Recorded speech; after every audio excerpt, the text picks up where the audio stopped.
Hey folks, welcome back to Infinite News and Stories. We have a deeply unsettling story for you today, one that has shaken a small community to its core. Today, we dive into a shocking and tragic event that has left the community of Bloomfield Hills reeling. This peaceful town, known for its close-knit community and serene environment, is now the epicenter of a heartbreaking incident. Who is Pauline Brown?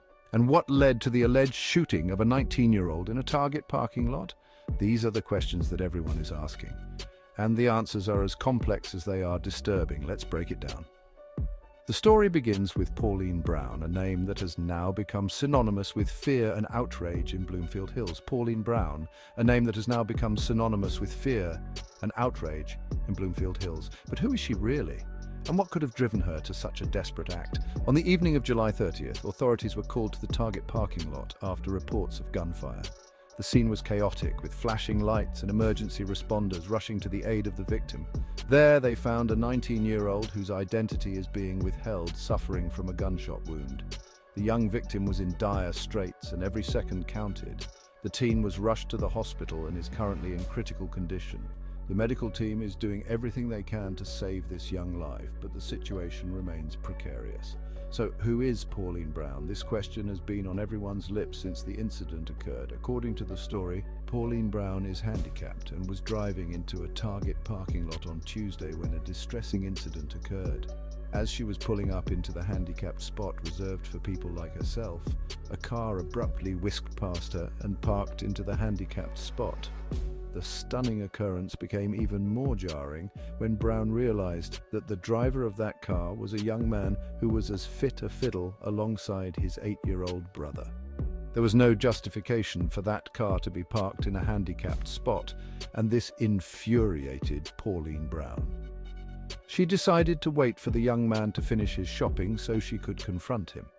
After 2 hours of waiting, the young man, identified as 19-year-old Chad Bosnick, exited the store with his 8-year-old brother and returned to the Target parking lot. It was then that Pauline Brown confronted them, leading to a disastrous turn of events. Brown allegedly asked Bosnick if he was handicapped, and when he replied that he was not, she pulled out a .22 caliber pistol and shot him in both knees. According to reports, the police were then called to the scene, resulting in a shootout between Pauline Brown and the officers.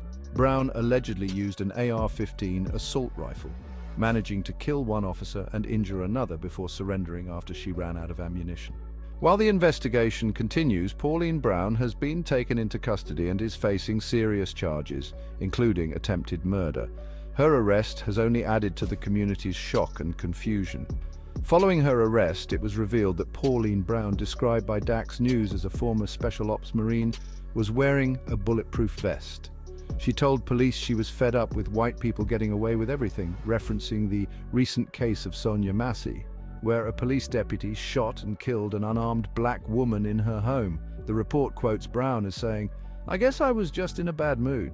And when I saw the officers pull up, I figured they might try to murder me like they murdered her, and I wasn't about to let that happen. I'm tired of the police. I've been here 70 years and I'm tired. That's all I have to say." This story has gone viral on social media, igniting numerous reactions due to its racially charged content.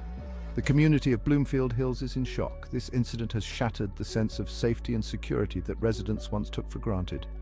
This incident serves as a stark reminder of how quickly things can escalate and the devastating consequences that can follow. It underscores the fragility of life and the importance of addressing underlying issues before they explode into violence. It also raises important questions about gun violence and mental health. How can we prevent such tragedies from occurring again? What measures can be put in place to ensure the safety of our communities? How can we prevent such tragedies from occurring again?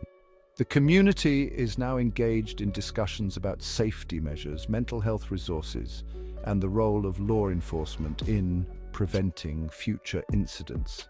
As we await further details from the investigation, it's crucial to remember the human side of this story. Behind the headlines are real people, real families, and real pain. A young life hangs in the balance, and a community grapples with the horror of unexpected violence. The road to recovery will be long and difficult, but the strength of the community offers a glimmer of hope. We'll keep you updated as more information becomes available. This story is far from over, and we will continue to follow it closely. That's it for today's update on Infinite News and Stories. We hope to bring you more clarity as the investigation unfolds. Stay safe and take care of one another. In times like these, it's more important than ever to support each other and stay connected. Until next time, I'm signing off. Thank you for watching, and we'll see you soon with more updates.